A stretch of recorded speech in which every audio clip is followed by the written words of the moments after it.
Yo guys, I just wanted to make a quick video about this. TDX just released the new Nightmare and Ultra Nightmare mode update. So in this video, I'm gonna tell you what I liked the most and what I didn't like in these updates. So about the good things, the game mode was really cool. The visual effects, animation, graphics quality, everything was excellent. The actual lore of the game also progressed very well. The new towers are also very cool and powerful. Clearly, a lot of effort had been put into these cutscenes, animations, and everything else. However, if I want to talk about what I didn't like about the update, then there's quite a lot to explain. The first problem is that there are no subtitles for the cutscenes. Every game which has voice acting has some sort of subtitles, so yeah, adding subtitles would be quite great for the game. Second problem is tower restrictions.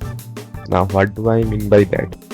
Well, you see, when Endless mode was first released, the cheapest loadout to solo it until wave 70 costed around 50,000 gold. And if you want to solo Nightmare, then the cheapest loadout will easily cost over 150,000 gold. There are only a bunch of towers which are useful in this game mode, and everything else is basically useless. For example, the warship and the golden mine layer were pretty useful before the release of Nightmare, but now they are probably two of the most useless in-game towers.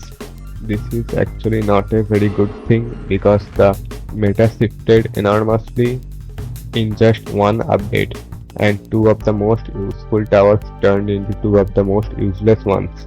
This can be very unpredictable, and for players who bought Warship or Golden Mine Layer before the Nightmare mode released, they will feel rather upset, and also everyone pretty much forgot about older towers like Railgunner or Juggernaut. This can also feel very beginner unfriendly because anyone below level 90 can't even touch the game mode, so this is not a very good thing for the future of the game, as if this trend continues, then by the time the next game mode releases, players might have to own all the towers to even touch the game mode.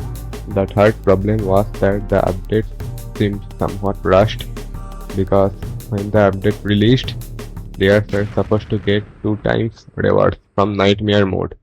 But at that time, the original rewards were only 450 crystals, which were just horrible, and later John decided to increase the rewards to around 900, so the 2 times rewards basically seemed useless. I think before updating the game, they should at least test out the proper balancing and rewards, and also currently the Alpha Nightmare rewards seem too low for the difficulty, and in terms of difficulty, the Nightmare mode wasn't that hard if you had the right towers. It is basically a test of who has the better towers. The balancing also seemed incomplete at first. The bottom part Behemoth factory was nerfed in around a week after the update, so I think John should have put more effort into balancing and testing the game before actually releasing. So in overall conclusion, I think the update was pretty good, but there is still a lot to improve. So that's basically it for today's video. Make sure to subscribe if you enjoyed. You can also comment down what you liked and disliked the most about this update.